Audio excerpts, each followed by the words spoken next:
Needing to be a priority might be why you're not one. Okay, the women who most desperately need to be a priority are often the hardest people on earth to prioritize. Before you start roasting me in the comments, let me be clear. Wanting to be a priority, not a problem. It's one of the healthiest things a human can want. It's non-negotiable for me as well, okay? I'm not here to talk you out of it. That's not what I'm trying to do. Look at these two sentences. I want to be a priority. I need to be a priority. Do you notice the difference? Okay, they're not the same sentence. Not even a little. One of them gets you chosen.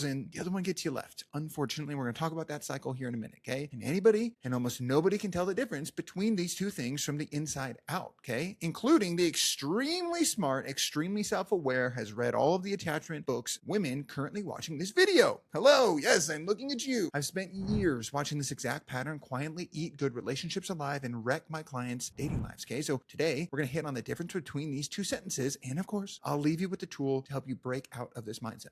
By the way, my name's Cody. If we haven't met before, I have a degree in cognitive neuroscience. I'm trained in a trauma therapy called internal family systems. I study this stuff for a living. Over 1 million women trust me to help them navigate breakups and heartbreak, to prepare them for modern dating, because I say the hard things, but I do it with love and I do it with science, okay? So let's dive into this thing. Let's just dive directly head first, okay? I'm feeling a little bit spicy today. So here's the bottom line. A want is a price tag, okay? It's posted, it's clear, it's not personal. If you can't pay it, we don't do business, and I don't chase you down the freaking street explaining why my prices are fair, okay? A need, that's a ransom note, on the other hand, okay? Something of mine is in your possession. My worth, my okayness, my ability to sleep it tonight, whatever, right? And I cannot function until you hand it back. Same request, completely different nervous system underneath, okay? A want mostly runs on your approach system, the dopaminergic system, goal-directed circuitry that orients you towards something valuable while leaving your prefrontal cortex online, which is very important. Your rational decision, logic, future-oriented portion of your brain, kind of important. Don't know if you knew. You can still think, right? You can still evaluate, and you can still walk. That's why it's so important that that part of your brain is still on. A need runs on threat generally. Your amygdala, the HPA axis, the cortisol. Okay, your brain has filed this person's behavior under a safety signal, which means their inconsistency doesn't land as disappointing. It lands as dangerous. And when your brain believes you're in danger, it stops asking, is this the right relationship for me? And starts asking, how do I make the threat stop? Those two questions produce wildly different behavior. One makes you discerning, the other makes you strategic, okay? So here's what you can kind of watch for. Here's kind of like the tell, and it's watching what happens when you don't get it, right? When you aren't prioritized, right? You can't tell a want from a need just by listening to the ask because they sound identical. Hey, are we doing something this weekend? Is a pretty neutral sentence either way. You tell them apart by what happens when the answer is no. Version 1, you don't get prioritized. You feel disappointed, you get clear, you make a decision, you say something, you adjust your expectations, or you just start walking towards the door. The disappointment moves through you and comes out the other side as information. That's a want. That's self-led if we're using some IFS terms here, okay? Version 2, you don't get prioritized and you spiral. You reread the last 4 texts, hunting for the exact moment that you got too much. You get quieter, more agreeable, easier, lower maintenance, funnier. You add an extra exclamation point to prove you're not upset. You start auditioning harder for a spot you just called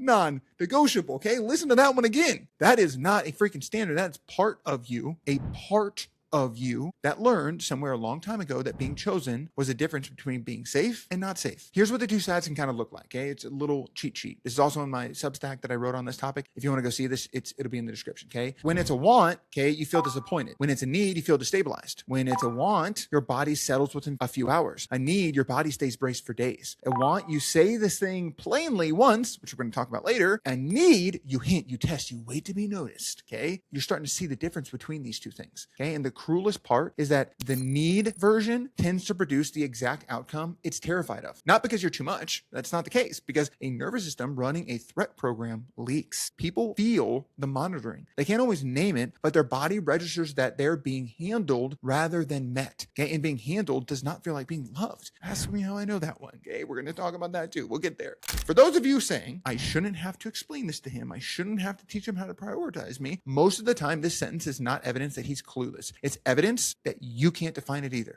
Okay, hear me out before you close the tab on this one. When I ask a client what being prioritized would actually look like, not feel like, look like, in behavior on a random Tuesday, something extraordinarily consistent happens. Almost every time. There's a long pause and then some version of, I just want to feel like I matter to him. Okay, right? But what would he do? How would you know? And then they say, well, I don't know. He should just know. And there it is, right? You can't ask for feeling. Feelings aren't executable, right? They're downstream of the behaviors you're looking for. Nobody on earth can run the command, make me feel like I matter, right? So instead, you hint, you wait, you go a little quiet and see if he notices. You mention your friend's boyfriend who planned the whole weekend, having no idea if she, your friend, was able to clearly communicate what she needed from him, and they have an entire operating system for how their relationship works, and they have a structured approach to getting each other's needs met.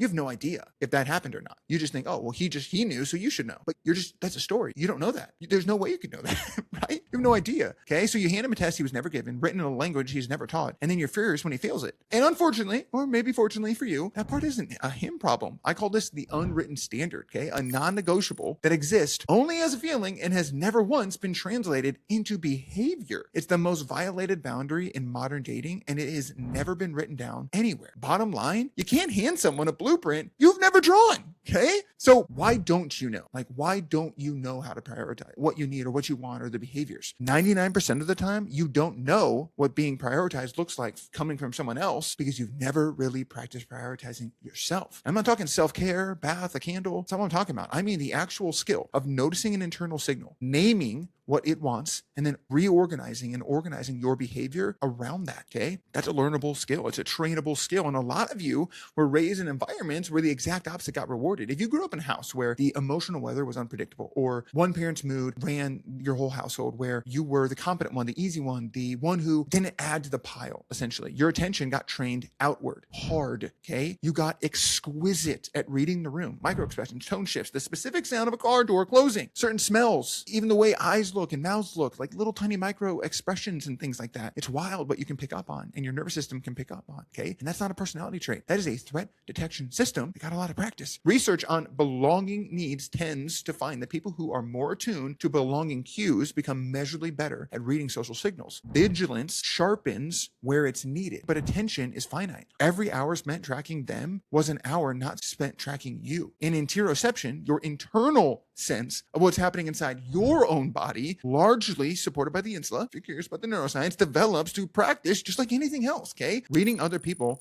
got you safety. Reading yourself got you nothing or got you in trouble in worst case scenario, okay? So one system got jacked, let's go. The other one stayed small. You basically got a PhD in him or everyone else outside of yourself, but never took the intro course on you. You're processing the world outside in instead of inside out, okay? Let's bring in some IFS here. Okay, so in IFS terms, this is rarely just one thing, okay? But there's usually an exile, the deeper wound, the young part that's carrying some version of I'm only safe when I'm chosen, that's holding on to the pain of not being chosen, not being prioritized. And there's an entire staff of protectors trying their hardest to make sure she doesn't ever get out and that you don't experience that pain again and that you are chosen. Maybe it's the strong part of you, the strong one who doesn't need anything from anyone. Maybe it's the hyper independent part that can handle it all herself. Maybe it's the overachiever who earns her spot instead of asking for it, believes that love is conditional. Ask me how I know about that one. Okay, I've got that one. I work with that one all the time, and I work with that one in a lot of my clients. Okay, there's also the fixer who makes herself so indispensable that nobody has a reason to leave. You'd be surprised that a lot of the women that I work with, just as many of them struggle with knowing what to do when someone is bringing up a problem or a challenge and just needs to be heard and understood. But when they have a fixer, they're trying to fix it, right? Which is, again, something men, like stereotypically, men might get called out for. He's always trying to fix my things. He's always trying to like solve the problem. But a lot of the women that I work with, the hyper independent, the doctors, the lawyers, the ones that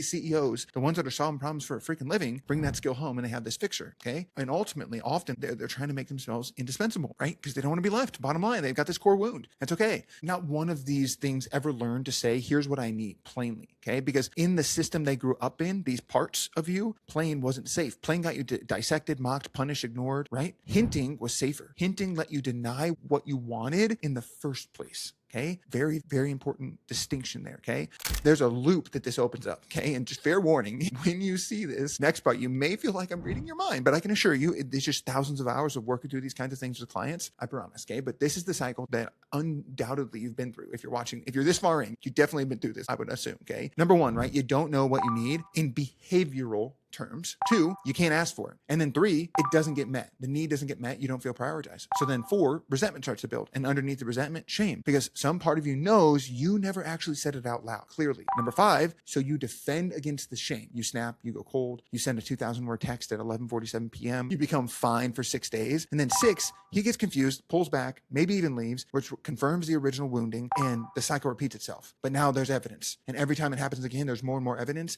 and you get stuck in the cycle over and over and and over again, telling these stories about things that, did you ever really clearly communicate them, right? That's not a communication problem. That is a self-knowledge problem wearing a communication problem's clothes. Okay, and for a lot of women, this stays as an unknown for years. You're not hiding it. You genuinely don't see it, right? You don't see it, and that's okay. It's hard to read the label from inside the bottle. That's what we do here. That's why I make these videos. That's why I talk about, why I make all this content, write all these blogs, right? Just to help people with this stuff, because I needed help too, okay? So you just know that your relationships keep landing in the same place, and you can't see it. And so, like, bringing this to my client work, some of the things I see, and some of the tells when I work with clients, especially in a first session, it's almost word for word. I feel like an afterthought. I feel like I'm always the one. I feel like all the mental load's on me. I feel like I'm fighting for scraps. Okay, notice what all these have in common though. What are they describing? Absence. Not a single one of them describes what presence would look like though, okay? This happens a lot in, I know I don't want this kind of guy, but they don't know what they do want in a guy as well, right? That's another place where this kind of thing happens. My clients oftentimes can paint a full portrait of being deprioritized, but they couldn't sketch a freaking stick figure of the alternative. And the anger is real. I totally get that, okay? It's just usually pointed at the wrong target, because it is so much easier to be furious at him for not knowing than sitting with the fact that you don't know either. Anger is mobilizing. Not knowing, it's destabilizing. Your nervous system is gonna pick the mobilizing one every single freaking time. When someone actually does the inner work though, when they can name even just 3 specific behaviors and hold them without their survival attached, for example,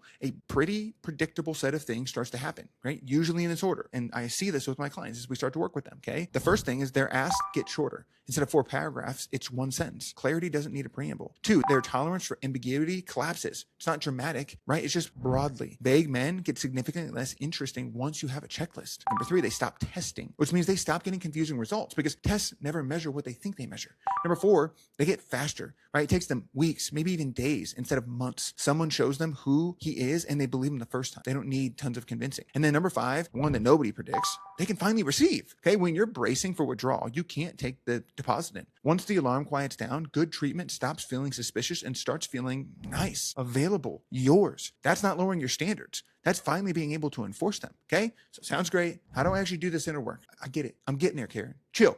Okay, first, I got to teach you about my favorite word. Okay, this is the power of and. Wanting to be a priority is not needy. It's one of the healthiest things that you can do. It's non-negotiable for me, like I mentioned. And I would survive not getting it. That and is the entire thing. The standard stays. Your survival isn't on the table anymore though, okay? Because the second your nervous system needs his behavior in order for you to feel okay, you've handed him the steering wheel. And now you have to manage him in order to feel safe, okay? And managing someone is not the same as being loved by them. In my last relationship, I ran my own version of this, okay? Not the spiraling version, the over-functioning one. I gave a lot. I stayed steady. I told myself that if I was consistent enough and useful enough and easy enough to love, the reciprocation would eventually show up on its own. Unprompted, like a delivery I didn't even order. Okay. Notice I wasn't a priority. I noticed I wasn't a priority. I noticed the effort wasn't coming back and said nothing. Okay. Because an old part of me, the nice guy, if we're naming names here, was convinced that asking for it out loud would make me feel like a burden and make her want me less. Okay. I was scared. I couldn't even name it until after, right? It did not make her want me more. It just meant that when it ended, I was left holding a pile of needs that I had never once said out loud and had no way of knowing whether saying them would have changed anything. That's the part that really stuck with me. Not just the breakup, it's the silence and holding all that stuff. Like, it's wild. Okay. So here's exactly how to fix this. It's time to get practical as always. So here's a 4-step process plus a bonus step for all my IFS peeps, if you want that you can start today. Okay. I'm going to call it the priority blueprint. And I need you to know up front, it's deeply unsexy. Okay. The entire tech stack is literally in your notes app and a little honesty sprinkled on top. Okay. So step number 1, open your notes app. We're going to write 3 behaviors. Behaviors, not vibes. Okay. 3 specific observable things that would tell you you're being prioritized. Not, he makes me feel secure. That is a vibe. Vibes are unaskable, right? So some examples. Tells me by Tuesday what we're doing this weekend. Doesn't cancel plans on me twice in a row. Provides consistent attention and affection. One of my personal favorites. Texts me back within a day, even if it's just to say that he's slammed. Remembers the thing I was nervous about and asks how it went. The test for whether it's a behavior is, could a stranger watching a recording of your week tell you whether it happened? Okay. If yes, it's a behavior. If no, it's a feeling. You can't ask for that. That's the test though. Okay. And if you can't come up with even just 3 of them, that's your answer. It's just not the answer you came for. You're not being under prioritized. You've never really prioritized yourself, so you don't know what to ask anyone else for. That's where this starts. Inside of you, not outside of you. So ask that different question. What would it look like to prioritize yourself? Okay. Completely different question. Step 2, you got to run the list on yourself first. Okay. So for 2 weeks, before you hand this list to anyone, meet yourself. If doesn't cancel plans on me twice in a row, made the list, then stop canceling on yourself twice in a row. The gym, the friends, the family, the thing that you swore you do on Sunday. Okay. If tells me the plan by midweek, made the list, then stop letting your own week be a rumor until Friday. Okay. This isn't a cute exercise. It's calibration. Your brain builds a model of normal from what actually happened repeatedly. That's just how prediction works. It's how your brain works. If the person deprioritizing you most consistently is you, then your baseline is set at neglect, and anything better is going to feel unfamiliar, and unfamiliar reads as unsafe, okay, which is exactly why good men have felt boring to you before. You're not raising your standards here. You're giving your nervous system a new reference point, and that's really, really important. And then step number 3, you got to say it once, plainly out loud, an actual human being. Surprise, surprise, right? Just do it one time. No preamble, no 4-paragraph windup, no waiting for the perfect moment, right? There isn't one. I've checked, promise. It could sound something like, something I've realized that I need is knowing our plans by midweek. I genuinely don't care if it's just a low-key chill. It's just the not knowing that really gets at me. Can we do that? That's it. That's the whole ask, okay? Notice what's missing. No accusation, no history lesson, no evidence packed proving that you're entitled to want this, okay? Research on how partners actually influence each other tends to find that direct requests produce more real change over time than indirect ones. Yes. Even though direct feels riskier and worse in the moment. Hinting might feel safer, it just doesn't work. And yes, saying it plainly means you will find out. That's the point. Hinting protects you from the answer, and you didn't come here to be protected from the answer.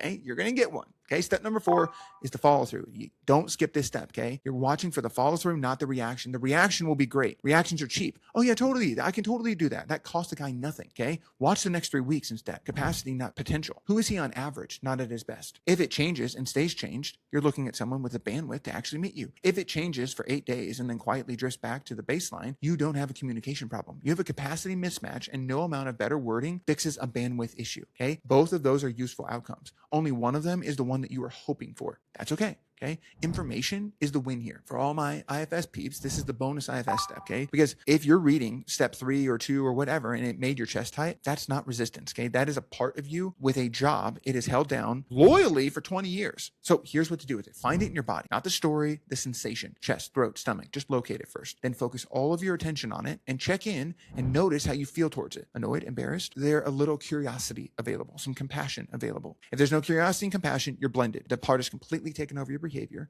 So you got to breathe and come back with less of an agenda, right? You got to work to unblend, right? By saying, this is a part of not all of me. Would you be willing to step back for a second and let me talk with you, right? It's like, if my hand is the part and my fist is yourself, you've got to separate so that yourself, your true, authentic, the adult version of you, your higher self, whatever you want to call it, right, can talk and see this part separate from you. It's really, really important, really powerful tool in IFS, unblending. Then you got to get curious, not corrective. Once you've unblended, okay, just ask it, what are you afraid would happen if I say something out loud? And then just be quiet, let it answer. Usually it says something like, he'll leave, or he'll think I'm too much, or he'll say yes and then resent me for it. Update it, okay? That's the next step. Listen in the last step, and then in this next step, just update it. Ask it how old it thinks you are. Okay, that fear was accurate somewhere with someone a long time ago. It's just running on old information now about old people. Let your adult, the self version of you, the one with a job, an apartment, and options, tell it what's true now. Tell it how old you are and just see how it reacts. Okay, you're not deleting this part. You're getting it out of the driver's seat so that it can ride shotgun while you keep the wheel and you can get to know it. Okay, so that's where I'm going to leave you. You don't need to be chosen. You need to know exactly what being chosen looks like in behavior on a Tuesday in the real world, and be willing to walk